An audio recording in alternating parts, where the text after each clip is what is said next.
And so I'm sure also that you felt as frustrated with them as they might have been with you. What did you do about it? Well, I began to think I would love to do something else, you know. And I had a friend who was then working.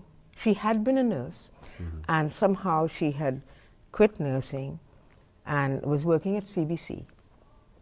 So I got in touch with her and said, you know, how do you make this transition, you know? And she said, well, I studied a bit and just decided to change the whole career. And I said, you know, it's an amazing thing, you know.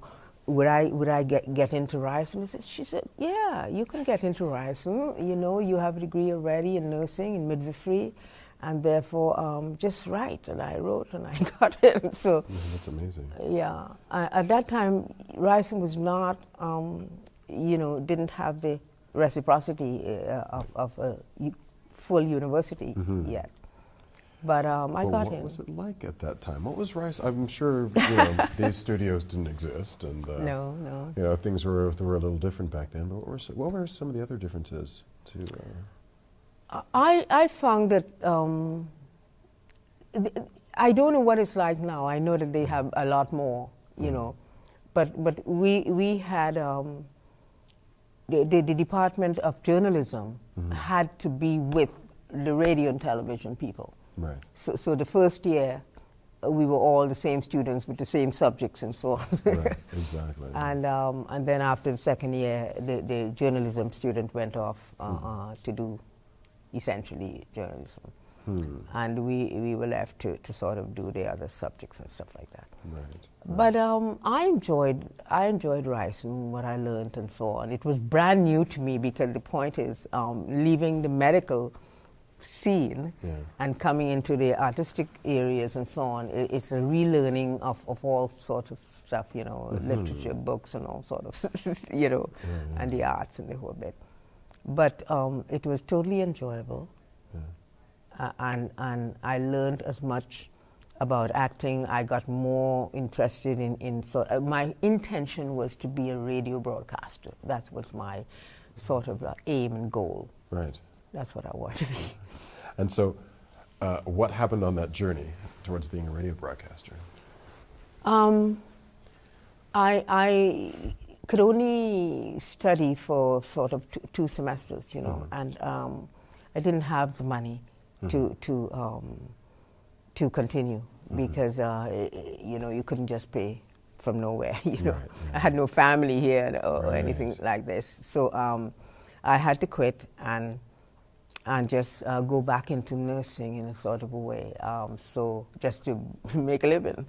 And in the meantime, I continued theater arts lessons or whatever, Studio Lab Theater. I joined through the Studio Lab Theater, and like I was asking him about Ernie Schwartz, he had a theater which he encouraged students, you know, to participate in, although he was teaching here as well. Right.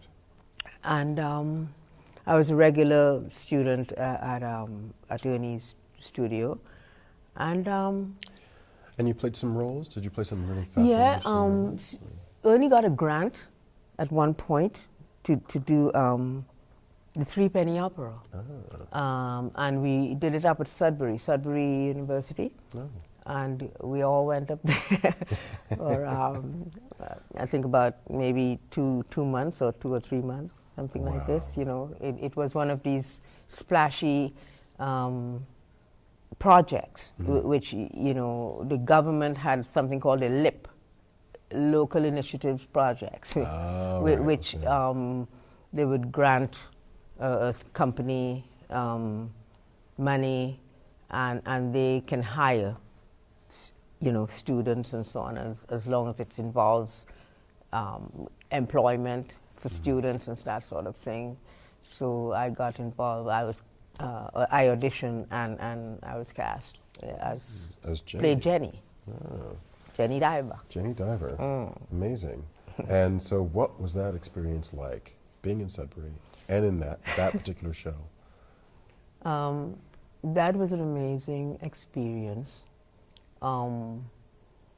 It helped to focus on what it's like to work with other very talented people, and to be able to do things that you never did before, to be on tour outside of your home. That's a whole new experience, you know.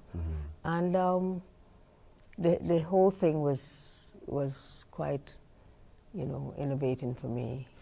And also probably laid the groundwork for some experiences that could help you later on in life when you, as you grew in theater. Yeah. Tell me how you met George Luscombe. I met George. He had a theater, Toronto Workshop Productions, on 12 Alexander Street. Every year, George would have audition students, and for the summer, he will have a whole, like, 12-week workshop. Right. And people, you know, he would audition people to come in and just train and do things, you know. It was just a wonderful sort of workshop thing. And we could experiment with our ideas and stuff like that, and he would give us the freedom to do that. And it was a really wholesome experience of workshopping, you know, in the thing that you were doing, and learning at the same time. So I was one of those seasons I got auditioned and got accepted into this workshop, because he didn't do just any and everybody, and it was, I was very fortunate to be one of the people that he did. But after the workshop, at the end of the workshop in the summer, he had to garner people for the rep company for the season.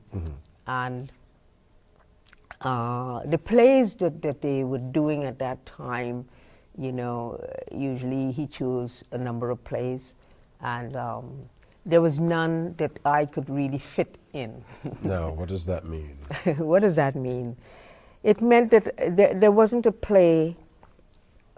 No, I may be wrong, but because George was a very liberal person who saw the need to cross over cultures and stuff like that. And but at that season, there wasn't anything that I could fit into, that I could be auditioned for. And I was very disappointed. I said, you know what, in a joke, I'm going to start my own theater. And that thought became a reality. At some point. Now, it's interesting, like, we'll sort of touch on this a bit later, but I mean, you know, George's company wasn't the only company. There were other theater companies, but I wonder how much cross-color casting there was in Canada at that time, or how much, you know, how much diversity in casting was there for film and television and other roles? There was very little cross-culture.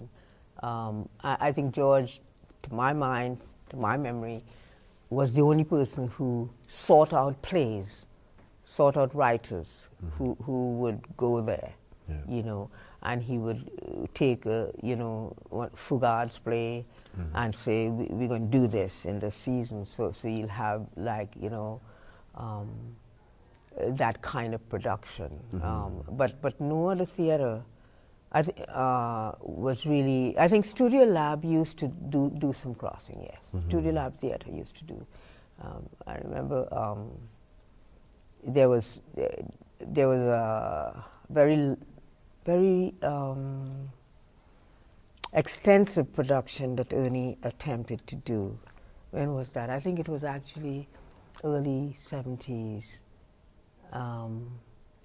And it was a Broadway production that he adapted here.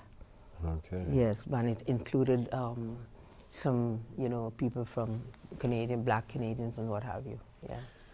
And how did people treat that production, Ernie Schwartz's production? Like, it was well attended. Okay. It was well attended because I think Ernie was brilliant in his producing and directing as well, and it was avant-garde because I think like one of the production he did was like Hair, H-A-I-R. Yeah.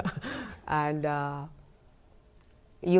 remember there were nude scenes on the stage, you know, and in Toronto that was a new thing. Whoa.